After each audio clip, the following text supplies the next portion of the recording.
좋아요와 구독하기는 사랑입니다. 안녕하세요. 반갑습니다. 부동산입니다. 2019년 4월 9일 화요일입니다. 오늘은 읽을 뉴스가 좀 많아서 빠르게 짧게 읽어보도록 하겠습니다. 좋아요와 구독하기는 사랑입니다. 첫 번째 뉴스입니다. 이 사전 무순위 청약이라는 게 이제 처음 도입된다라고 합니다. 미계약 사태 속 등장한 사전 무순위 청약이란 건데요. 자, 이게 예전에 그런 게 있었어요. 뭐가 있었냐면 옛날에 사순위라는 게 있었어요.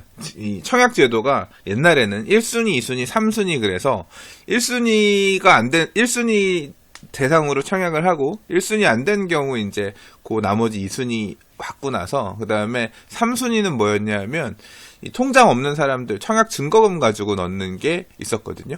그리고 이제 그거 말고 4순위는 뭐냐면 법에 없는 거예요. 3순위 다음으로 주는 건데, 그러니까 건설회사들이 이 미분양이 날까 우려스러우니까 분양하기 전에 모델하우스에 오는 분들 대상으로 사전 예약을 하는 거예요. 혹시 이 아파트 미분양이 나면 와서 4순위로 우선적으로 이 순서대로 받아갈 수 있는, 또는 4순위 가지고 오신 분들 대상으로 해서 청약해가지고 뭐 받아갈 수 있도록 하는, 이제 이런 말 그대로 청약 제도에서 정한 게 아니라 미분양을 빨리 털어내기 위해서 분양하는 업체 측에서 활용했던 게 이제 4순위인데, 이 4순위 방식을 굉장히 많이 다양하게 사용했죠.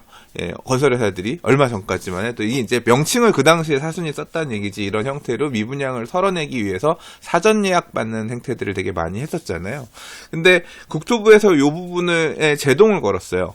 왜냐하면 어떤 이유에서건 청약 제도에서 정하고 있지 않은 다른 방법으로 그런 식으로 공급을 하는 것은 부적절하다, 이제 이런 지적이 있었고, 그래서 이제 청약 제도, 주택 공급에 관한 규칙이 개정이 돼서 지금 여기에서 얘기하는 사전 무순위 청약이라는 게 제도권 안으로 흡수가 됐나 봐요. 그래서 이제 뭐 그렇게 할 거다라는 얘기는 저도 과거에 봤었는데, 보니까 이제 그게 해당이 돼서 이제 청약하게 되는 단지가 처음 나온다는 얘기예요.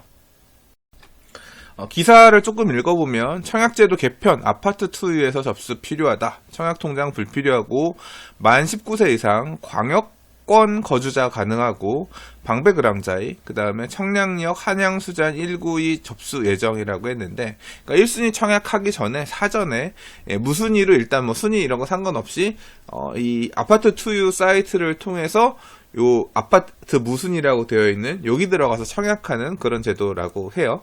그래서 방배그랑자이면 방배 경남아파트 재건축, 그 다음에 청량역 한양수자인이면 동부 청과시장 시장 정비 사업으로 이제 공급되는 데죠. 여기 이제 분양하기 전에 요 아파트 무순위가 접수를 한다. 그래서 1순위 전에 사전 무순위 청약해라. 혹시라도 나중에 미계약이 나거나 미분양이 나면 요거 토대로 해서 받아갈 확률이 있으니까 한번 해봐라, 이제 그런 얘기인 것 같습니다. 근래 태릉, 효성, 해링턴 같은 경우도 보면 미계약분이 한 60개? 60개였나요? 90개였나요? 아무튼 미분양 물량들이 있고 이제 이런 곳 있기 때문에 특히 뭐 9억이 넘어간 아파트들 같은 경우에 대출 안 나와서 아리까리해서 이렇게 좀 계약 포기하는 이런 물건들 무순위로도 가져갈 수 있으니까, 혹시 관심 있으신 분들은 앞으로 또 활용해야 될 청약제도를 활용하실 분들, 주로 대출 규제 때문에 중도금 대출이 준비되지 않은 분들 쪽에서, 그러니까 물건이 애매한 게 당첨이 됐는데 중도금 대출 안 되는 분들, 이런 분들 같은 경우는 아마 미계약들이 좀 나올 것 같으니까 좀 고가주택 선에서는 이 사전 무순위 청약에 따라서 주인들이 많이 나오지 않겠냐, 그런 생각이 들어요. 자, 과거에는 건설회사가 자체 홈페이지에서 봤던 이런 부분이 좀 투명하지 않다, 이렇게 본 것 같고요. 그래서 이제 앞으로는 아파트 투유를 통해서만 이 당첨자를 이렇게 선정하라, 이제 혹시라도 있을지 모를 어떤 부정 이런 걸 방지하겠다는 거죠.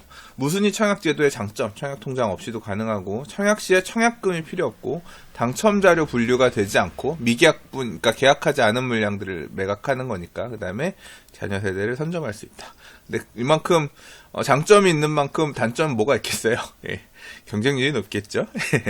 예, 뭐 거의 줍줍은 로또라고 하잖아요. 아무튼 앞으로 활용할 수 있을 만한 그런 제도라고 생각이 됩니다. 좋아요와 구독하기는 사랑입니다. 자, 다음 기사입니다. 한국경제 집코노미에서 성수동 재개발, 성수 1, 2, 3, 4지구, 이 지역에 대한 기사를 냈어요. 성수동의 50층 재개발 무산 서울시 2지구 구역 해제 대비책 마련하라 라는 제목인데요. 이 성수지구는 한강 르네상스 프로젝트라고 오세훈 시장 시절에 굉장히 대대적으로 추진했던 사업이죠. 재건축 사업장들이 대부분 많이 있지만 재개발 사업 형태로 살아남은 게 사실상 성수지구밖에 없다라고 생각이 돼요. 2009년, 10년 굉장히 핫했던 지역이죠. 그래서 지도에서 보시면 요 서울숲 있는 라인, 영동대교 있는 요 사이에 트리마제 옆쪽으로 해서 성수 1지구, 2지구, 3지구, 4지구 이제 4개 지구가 있는데 1지구가 제일 크고 2지구가 그 다음 크고 3, 4지구는 크기가 상대적으로 좀 작죠. 1지구 사업 속도는 4지구가 가장 속도가 빠르고요.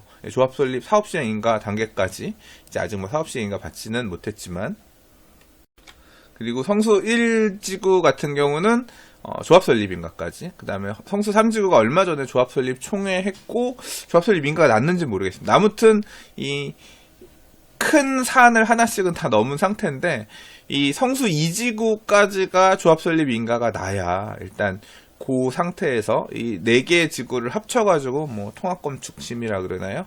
그러니까 이 4지구 단위 계획에서 계획하고 있는 큰 밑그림대로 뭐 강변북로 지하화라든가 여러 가지 이슈를 가지고 고민하겠다, 검토하겠다. 이런 입장인 건데, 지금 무슨 문제가 생겼냐면 성수 2지구가 조합 설립 인가를 아직 못 받았어요. 그러니까 조합 설립 인가를 받기 위한 동의서 충족이 안 됐나 봅니다. 그래서 만약에 이 동의서를 충분히 받지 못하고 정해진 시간까지, 그러니까 이 재개발 구역들 지금 올해 내년에 굉장히 주목해야 될, 잘 봐야 될 부분이 뭐냐면 일몰제거든요. 일몰제에 따라서 만약에 정비구역이 해제가 되거나 한다라고 하면 이 지구가 그냥 존치하게 되거나 이제 해제 후 다른 대안 사업을 마련하게 되면 1, 2, 3, 4지구를 전체를 통틀어 가지고 계획했던 성수 지구 단위 계획 자체가 성수 지구 단위 계획에서 원래 하려고 했던 이런 부분을 할 수 없다는 거죠. 그런 문제 때문에 해제 대비책 마련하라 이런 내용이 이제 지금 서울시랑 뭐 성동구 쪽이랑 그다음에 추진 주체들이랑 뭔가 회의도 많이 하고 긴박하게 돌아가고 있는 모양새인 것 같아요. 그리고 이 마음 급하신 분들 입장에서 참 속탈만한 그런 얘기들이 또 나오는데, 서울시가 요번에 뭔가 요구를 했는데 뭐냐면 다른 지역의 개발 사업까지 고려해야 되는 주요 변수도 더해졌다. 이게 강변북로 지하 사업인데, 서울시는 성동구의 용산국제업무지구 등 타 개발 지역의 강변북로 지하 여부에 따라서 성수 전략정비구역 일대도 강변북로 지하 계획을 계속 유지할지에 대한 검토가 필요하다는 의견을 전달했다라고 하는데, 만약에 그럼 뭐냐면 이 자체적으로 성수 지구만 놓고 생각할 수 있는 게 아니라 용산까지도 고려해서 차차 생각해보자, 계획을 어떻게 갈 건지 차차 생각해보자 이런 입장인 건데, 문제는 뭐냐면 용산은 용산 마스터 플랜은 풀고 그 다음에 용산 마스터 플랜 이후에 용산 지구 단위 계획을 손본 다음에 그 다음에 이제 그 광변북로 어떻게 건드릴 건지 등등이 나올 것 같은데, 그럼 용산 어떻게 하는지 봐가면서 우리 하라는 얘기는 우리는 또 마냥 기다리라는 얘기인 거냐, 말도 안 된다. 이제 그런 불만이 나타났다라고 하는 겁니다. 자, 안 그래도 50층 문제 때문에 시끌시끌했던 성수지구가 이번에 또 서울시가 이런 협의하라, 뭐 혹시 해제될 수 있으니 해제 대비책 마련해라, 뭐 이런 얘기까지 나오면서 굉장히 머리 아픈 상황이 될지도 모르겠다는 생각이 드네요. 좋아요와 구독하기는 사랑입니다. 자, 다음 기사입니다. 이 내용은 짧게만 읽어볼게요. 왜냐면 이런 기사가 너무 많았으니까. 집값 급등에 서울 떠난다. 탈서울족 어디로 가나 봤더니라는 제목의 기사인데, 어디 보도자료 내놓은 내용 가지고 여러 언론사에서 같이 소비가 됐어요. 지난 5년간 서울을 벗어난 순 이동자가 56만 명에 달하고 경기, 인천, 세종 등지로 이동했다. 라고 해서 결국 사람들이 서울을 떠나서 수도권을 이렇게 간 이유가 뭐냐, 서울 집값이 너무 비싼 거다, 집값을 감당하기 어려워진 수요층들이 주변 지역으로 옮겨가고 있는 그런 현상이 나타나고 있는 거다. 그래서 뭐 기사에서는 보면 집값이 미쳤다 해서부터 또는 뭐 이제 서울 떠났으니까 다시는 못 들어와 이런 얘기, 다양한 얘기들이 있는데요. 저는 이 기사가 굉장히 여러 가지 얘기를 해주고 있다고 생각하는데요. 첫 번째는 일단 서울 주변에 주택 공급이 많았다. 택지지구든 그다음에 이 경기도권에서도 여기 인천까지도 얘기를 해놨지만 이 지역에 택지 공급도 많았고 정비 사업 등으로 신규 주택 공급도 많았고 그래서 서울에 있던 사람들이 서울에서 약간 비교 열의라고 해야 될까요? 그러니까 내 집 마련을 이런 쪽으로 해가지고 이동한 분들도 많이 계셨다. 좀 더 좋은 주거 환경을 찾아서 서울을 떠나서 잘 꾸며져 있는 이런 택지지구로 많이 이사들 가셨고 그런 부분들이 이런 통계로 잡히는 거다. 이게 첫 번째고요. 두 번째는 뭐냐면 그러한 현상 또한 부동산 양극화의 전형적인 모습이다라고 생각이 돼요. 과거에도 그랬습니다. 제가 이런 얘기는 몇 번 했던 것 같은데, 제가 이 강남에서 서초에서 이제 초중고등학교를 나왔는데 고등학교 친구들이 이제 제가 93년도 그러니까 94년 초에 졸업하고 제가 대학 94학번이거든요. 고등학교 친구들이 딱 고등학교 졸업하고 나서 분당이라든가 평촌이라든가 분당으로 특히 많이 갔죠. 신도시 이사 간 친구들이 되게 많거든요. 그러니까 강남 살다가 분당에 이제 새 도시, 신도시 새 아파트들 되니까 쭉 간 거죠. 근데 10년 정도 지나고 나서, 그러니까 2000년대 초반, 그 다음 90년대 후반 오면서 이제 나온 얘기가 뭐냐면, 한 번 나가면 다시 못 들어와. 한 번 분당 나갔더니 서울로 다시 빠꾸 못했어. 이제 그게 사실 이제 10년 정도 뒤에 어떤 큰 패러다임이었거든요. 결국 그게 돈 있는 사람들, 좋은 것들 들고 있는 사람들은 안에 붙어가지고 좋은 지역으로 가고, 그 다음에 이 양극화가 벌어지고 있는 과정들이 나타난 거라고 할 수 있죠. 지금 이 사례들도 결국 그렇죠. 서울의 집값이 비싸서 서울을 떠난다라고 하는 얘기는 상대적으로 싸니까 갔다는 얘기인 거잖아요. 결국 이 자체도 양극화인 거죠. 서울은 비싸고 상대적으로 돈이, 소득이 아니면 자산이 약한 분들이 수도권으로 가고 있다는 얘기인 거니까. 그래서 제가 고등학교, 대학교 1학년 때 보았던 그런 현상이 지금 20몇 년, 25년, 26년인가요? 25년 뒤에도 다시 반복되고 있구나. 이제 그런 것을 느꼈습니다. 좋아요와 구독하기는 사랑입니다. 자, 이번 기사는 과거에 읽었던 기사의 후속편입니다. 동탄 천안 300채 갭 투자자 고소라고 했는데, 기억나시죠?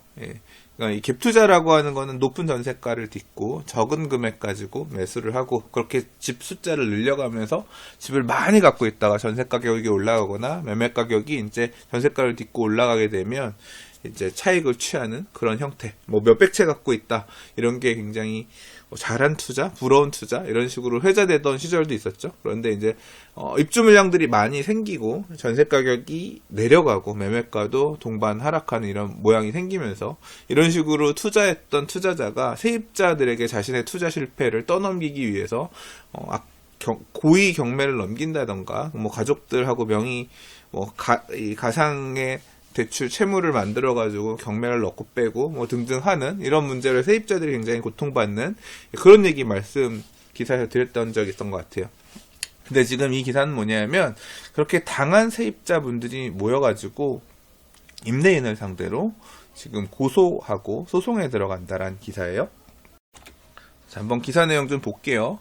9일 수원지방검찰청에 따르면 화성 동탄과 천안의 아파트 빌라 등 소유주 12명이 집주인 임모 씨를 사기죄와 강제 집행면탈 등의 혐의로 고소했다. 이들은 임 씨가 세입자들의 임대차 보증금을 돌려주지 않기 위해 가족들과 허위 채무를 만들고 집을 고의로 경매에 붙였다고 주장했다. 임 씨에게 피해를 입었지만 경제적 여건이 어려워 소송에 참여하지 못한 세입자들도 많은 걸로 알려졌다. 이 법조계의 해석 좀 볼게요. 법조계에서는 임 씨가 수백 채의 부동산을 운영하면서 보증금을 반환한 의사가 전혀 없고 오히려 경매를 악용하고 있어서 사기죄가 성립하는 것으로 보고 있다. 또한 강제 집행 면탈죄도 적용할 수 있을 것으로 예상하고 있다. 세입자들이 가압류나 지급명령 등 보증금 보호 조치를 취하기 전에 임 씨가 자신의 손실을 피하기 위해 없던 가짜 채무를 만든 까닭이다.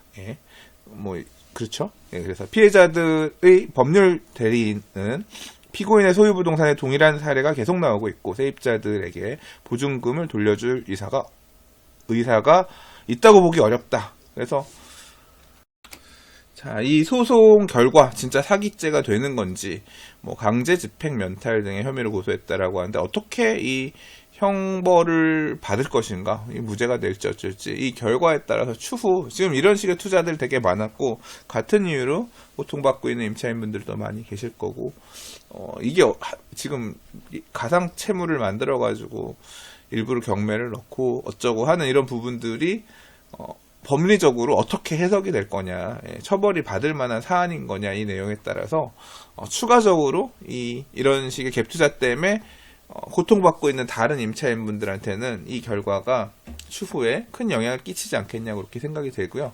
한편으로는 원래 2015년을 전후해서 270여 채에 달했다는 것을 알려졌다라고 하는데, 이달 기준으로 자신 소유 부동산을 94채까지 줄였다라고 해요. 그러니까 지금 대략 한 그런 180채 정도를 처분을 한 거죠. 그래서 이게 결국 어떻게 됐나 봤더니 고위경매 수법으로 대부분의 부동산들을 세입자들에게 떠넘겼다라고 해요. 임차인들이 손해를 일부 떠안아주면서 감수하면서 매수를 한 건지, 아니면 임대인이 뭐 손해를 감수한 건지 모르겠지만, 기사 보니까 좀 조사를 하셨네요. 전체 부동산 현황 중에 보면 126건 경매 진행해서 정리했고, 세입자 낙찰 및 매수가 20여 건 있고, 제3자 낙찰도 19건 있고, 가압류 걸려있는 게 30건 있고, 현재는 94건. 웃돈 얹어주고서, 협의하다가 웃돈 얹어주고 매수하시는 세입자 분들도 계시고 한 것 같아요. 자, 이 사건은 어떻게 마무리될지 좀 계속 지켜볼 생각이고요. 나중에 부동산 TV에서 결과 나오고 하면 다시 언급하도록 하겠습니다. 한편, 자, 이 전문가들은 이처럼 갭 투자로 인한 세입자 피해를 막기 위해선 근본적인 제도 정비가 시급하다고 지적하는데, 자, 이 역전세난 이런 부분들이 예상할 수도 있지만 예상하지 못한 부분도 있을 수가 있잖아요. 근데 지금 사실 금융이 굉장히 막혀 있는 상태라서 어떻게 보면 대출 받아서 이 임대인이 떠안고 이렇게 갈 수 있는 부분이, 대출이 이제 다주택자에 대한 대출이 막히면서 이제 그런 이제 힘든 경우도 있을 수 있다 이거죠. 그래서 집주인들이 역전세나 깡통전세 등으로 몰린 상황에 한해서라도 대출을 유연하게 풀어주는 정책적 지원이 병행돼야 된다. 경매나 일반 매매 시장에만 맡기게 된다면 오도 가도 못하는 세입자들이 일면서 피해가 눈덩이처럼 커질 수 있기 때문이다 라고 말씀하신 분도 계시고, 그다음에 이 전세자금 이 관련해서 이 보증보험 가입을 의무화하는 제도를 손질해야 된다. 뭐 이제 이런 부분도 얘기를 했는데, 이 보험이란 문제는 항상 그렇죠. 사고가 터지면 보험료가 올라가고, 그러니까 터진 이 사업 손실을 만회하기 위해서 그만큼 보험료를 올려야 되는데, 참 이것도 의무화하는 방안도 여러 가지 머리 아픈 상황일 것 같습니다. 아무튼 집값 급등도 문제고, 전세가 급등도 문제고, 급락도 문제인 것 같아요. 좋아요와 구독하기는 사랑입니다. 자, 오늘은 기사를 이것저것 좀 많이 꼽았습니다. 대형 건설사 재건축 보릿고개 리모델링도 군침이라고 했습니다. 자, 이 재건축 보릿고개라는 표현이 있고 리모델링이 있는데, 그러니까 재건축 보릿고개라는 얘기는 재건축 시공사 선정하기가 되게 힘들다는 얘기입니다. 이 서울 안에서, 도시 안에서 건설회사가 이 수주를 하기 위해서는 결국 재개발, 재건축 등과 같은 정비 사업들 말고는 사실상 별로 없어서, 결국 재건축이 막히면 수주할 물량이 잔량이 부족하다, 뭐 이제 그런 의미죠. 보릿고개라는 얘기죠. 이제 뭐 재건축 사업들은 안전진단 단계에서부터 다 스톱 진행하기 굉장히 힘든 상태잖아요. 시공사를 지금 선정해야 되는 단지들도 조합장 교체하면서 일단 두고 보자, 뭐 이런 식으로 나온 사례들, 기사들 말씀드린 적 있고, 안전진단 못 가고 있는 얘기들도 뭐 누누이 얘기했으니까 아실 겁니다. 리모델링에 군침을 흘리고 있다라고 해서 지금 이 잠원동 회미리 아파트 리모델링 사업에 포스코, 현대산업개발, 롯데 뭐 이렇게 지금 수주전에 참여했다라고 하는 기사인데요. 보시면 세대수가 그렇게 많지 않습니다. 288가구 규모, 현재 용적률을 274에서 400% 가까이 늘리고, 단지는 한강과 가까워서 조망이 우수하고 뭐 등등 기사가 되어 있는데, 자, 건설업계는 대형 건설사 리모델링 사업 수주전 이례적이라고 평가했고, 포스코, 현대산업개발 등 일부 대형 건설사가 참여했으나 세 곳이 동시에 수주전에 뛰어든 것은 처음이다 라고 했다고 하는데, 사실 포스코는 지금 기존에 이촌동, 동부 이촌동의 현대맨션이라든가 이 현대산업개발 같은 경우는 그 청담동 쪽에 거기에 리모델링 사업 수주해가지고 이미 완료한 현장도 있죠. 그러니까 리모델링 시장에 대해서 초기부터 관심 많이 갖고 움직였던 건설 회사들이에요. 포스코나 현대산업개발 같은 경우는 쌍용도 그렇고요.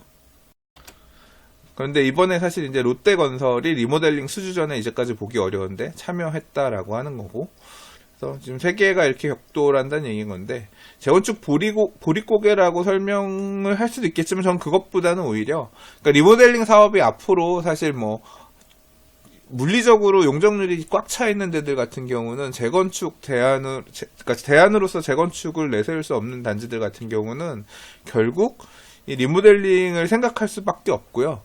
왜 건설회사들이 리모델링에 이렇게 먹을 게 많지 않은 소규모 단지라고 하더라도 적극적으로 나서느냐. 저는 이런 업력, 그러니까 여기 성공적으로 마무리해서 어떤 뭐 공법이라든가 이 성공한 사례들을 만들어 놓는 것 자체가 앞으로 리모델링 시장에 열리는 데에 있어서 굉장히 좋은 어떤 영업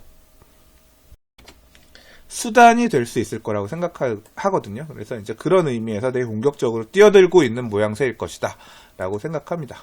네, 리모델링은 계속 봐야 될 부분이라고 생각해요. 좋아요와 구독하기는 사랑입니다. 자, 어저께였나요? 제가 기사 읽은 내용 중에 서울시 도시계획위원회 약 80% 정도를 서울시장이 이제 공무원들, 그 다음에 외부 인사들, 그래서 이 서울시장님이 이렇게 영향력을 행사할 수 있는 게 80% 정도, 30명 중에 24명이다 돼서 80명 정도나 도시계획위원회의 면면을 좌지우지할 수 있고, 그렇기 때문에 도시계획위원회에서 의결하는 회의 내용, 그러니까 도시계획위원회에서 정비 계획을 수립한다든가 서울시의 도시 방향에 대한 부분들 굉장히 크게 중요하게 직접적으로 개입하고 있는 상황인 건데, 그래서 입김이 셀 수밖에 없다. 이제 그런 기사 얘기를 했었는데요.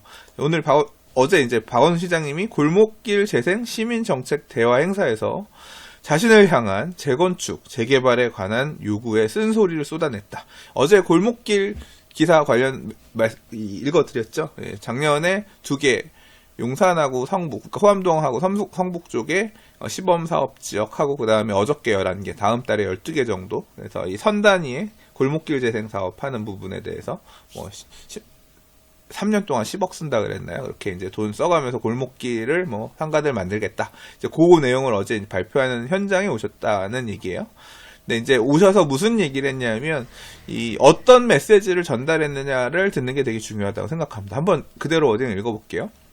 과거의 뉴타운 재개발 때문에 건물이 끊임없이 높아져 우리가 길을 가다가 이렇게 위로 보고 다녀야 된다. 사람들이 개미구멍처럼 집에 찾아 들어가면 옆집 사람이 누구인지도 모르는데 이것이 서울의 미래이고 우리의 행복한 삶을 보장하는 것이냐라고 말했다. 보장할 수 없다는 얘기죠. 건물이 이렇게 높아지면 안 되고 개미구멍처럼 집에 찾아 들어가면 안 된다.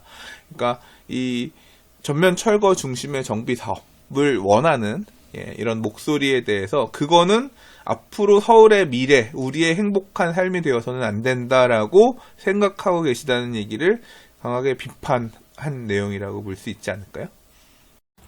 자, 다음 이야기 또 읽어보겠습니다. 박 시장은 이날 행사에서 지난해 강북구 옥탑방에서 한 달을 살았던 경험을 언급하며 옛날 쌀집, 이발관, 전파상 등이 싹 없어지고 길에는 프랜차이즈 대형마트가 생겼다. 이것이 전세계 불평등 99대 1의 사회를 만든 원천이라는 깨달음을 가졌다라고 했는데요. 자, 일단 지금 서울시에서 도시계획을 주관하는 그런 분께서 일부러 나와서 이런 말씀을 지금 이 시점에서 했다는 얘기는 굉장히 많은 부분을 시사한다고 생각합니다. 자, 이어서 기사를 하나 더 볼게요. 뭐냐면 강남 재건축 조합 대규모 집회를 한다는 얘기인데, 자, 이제 이 잠실주공 5단지라든가 음마아파트가 도시계획위원회에 안건 정비계획 수립하는 내용 안건 관련 상정을 했는데 심의를 안 해줘가지고 도시계획위원회에서 심의를 안 해줘가지고 사업이 진행이 안 된다. 되게 일부러 진행하는 거 아니냐. 그래서 지금 이제 대규모 집회를 할 거다라는 얘기예요. 오는 9일이라 그랬으니까 오늘이네요. 오후 2시부터 서울시청 앞. 지금 제가 이 녹화하고 있는 시간이 1시 37분이거든요. 한 30분 있다가 할 것 같은데 총 걸기 대회를 한다라고 합니다. 일각에서는 이 부동산 가격이 불안할 것 같으니까 이런 심의를 일부러 지연하면서 그러고 있는 거 아니겠느냐, 이제 그런 불만을 나타내고 있는 것 같고요. 네, 그에 대해서 서울시 관계자는 이들 단지 재건축이 부동산 시장에 미칠 영향이 커서 조심스러운 건 사실이지만 고의로 지연시키고 있는 주장은 사실이 아니다. 고의로 그러는 건 아니다. 도계의 심의 시점을 조율 중이라고 해명했다라고 합니다. 자, 이런 집회가 지금 서울시가 생각하고 있는 이런 방향을 흔들 수 있을지, 영향력을 행사할 수 있을지, 서울시가 앞으로 어떤 스탠스로 바뀔지 아니면 견제할지 궁금합니다. 좋아요와 구독하기는 사랑입니다. 자, 오늘 준비한 마지막 기사입니다. 이 도시재생 뉴딜 사업 올 상반기 추진하는 곳 22곳을 발표했다라고 합니다. 어제 1조 4천억 원 투입한다고 하고, 그래서 뭐 몇몇 언론사에서 대대적으로 보도를 했고, 그다음에 실검에 보면 도시재생 뉴딜 뭐 떠있기도 했었어요. 근데 저는 사실 별로 궁금하지 않았어요. 왜 궁금하지 않냐면, 뭐 지금 2017년, 18년 발표는 하는데 이게 한 건 알겠는데 이렇게 와닿지가 않아. 이게 딱 눈에 들어오지 않고 하다 보니까 조금 더 그런 것 같아요. 예, 아무튼 기사에서는 서울의 첫 대상지는 독산동 봉제산업 거점 육성이라 그래서 서울 지역에서 선정된 도시재생 뉴딜 사업 현장은 금천구 우시장 일대라고 해요.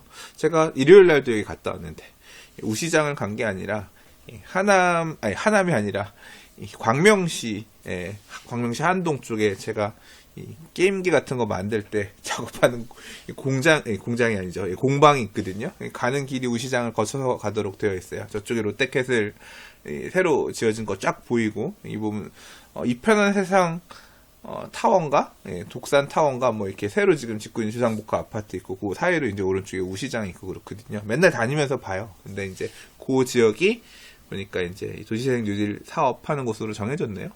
어떻게 바뀌느냐? 취업준비생 A씨는 서울 독산동 산업문화어울림센터에 다닌다. 의류 디자이너를 꿈꾸는 그는 디자인 교육을 받고 실습을 한다. 독산동 산업문화어울림센터에 그런다는 얘기죠. 저녁에는 독산 어울림길을 산책한다. 어울림길이라는 길이 만들어지나 봐요. 이게 지역 전통 산업인 봉제업을 활성화하는 도시재생 뉴딜 사업이 완료되는 2023년 독산동 우시장의 모습이라고 합니다. 정부는 이 일대를 봉제 산업의 거점 지역으로 키울 방침이래요. 면적이 23만 2천 제곱미터에 이르는 독산동 우시장 일대를 그렇게 키운다고 하는데, 낙후된 우시장 상권도 활성화하고, 낙후됐나? 상권 활성화 어울림센터를 설치 상생협력상가 25호와 공공임대주택 30가구 건설하고, 뭐 아무튼 그렇게 하겠다라고 합니다. 왜 근데 죄다 봉제인가요? 이 장인뉴타운 해제지역도 봉제 뭐 어떤 거였던 것 같은데, 지금 독산동 쪽도 봉제인가요? 근데 이 봉제 산업이 지금 우리나라가 가야 될, 활성화시켜야 될 주요 역량 핵심 산업, 서울시가 안고 있어야 될 그런 산업인가 보죠? 판단은 여러분께 맡기겠습니다. 좋아요와 구독하기는 사랑입니다. 자, 오늘 준비한 뉴스는 여기까지입니다. 오늘도 봐주셔서 들어주셔서 감사합니다. 오늘 아침에 제가 이 예약 뭐 이런 걸로 해가지고 영상 하나 올린 게 있는데, 안녕하세요. 지금 요겁니다. 부동산 초대석이라 그래서 제 나름 올해 원래 좀 활성화하고 싶었던 어떤 코너인데, 그러니까 제가 뭐 좀 다양한 분들을 모시고 그분들의 얘기를 듣는 어떤 공간을 부동산 TV 안에 하나의 코너로 만드는 게 하나의 계획이었는데, 바쁘고 또 막상 게으르고 제가 하다 보니까 그 계기를 잘 못 만들고 있어요. 그래서 누가 좀 이렇게 이슈가 있거나 하면은 이제 하나씩 이제 올려드리거나 할 수 있을 것 같은데, 아무튼 이 부동산 사주와 부동산의 추선님, 이윤상 대표님이 이번에 아무도 알려주지 않는 부동산 시그널이라는 책을 내셨는데요. 이 책을 제가 사전에 좀 읽어봤거든요. 그리고 이제 읽어본 내용 가지고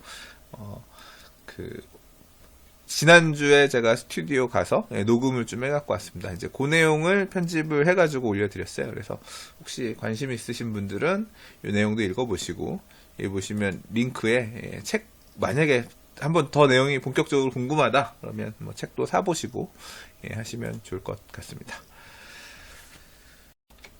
자, 그럼 저는 내일 다른 부동산 뉴스와 이슈 가지고 인사드리도록 하겠습니다. 감사합니다. 부동산이었습니다. 부동산의 재개발 강의 2019년 리뉴얼 버전이 나왔습니다. 재당첨 제한, 분양 자격 제한, 재개발 조합원지 양도 금지 규정 등 재개발 투자에 있어서 위험성이 굉장히 높아지는 시기입니다. 특히 재개발 재추진 구역, 일몰제 등 재개발 투자를 고민할 때 주의하셔야 될 부분들을 중심으로 2019년 강좌를 다시 정리해 보았습니다. 감사합니다.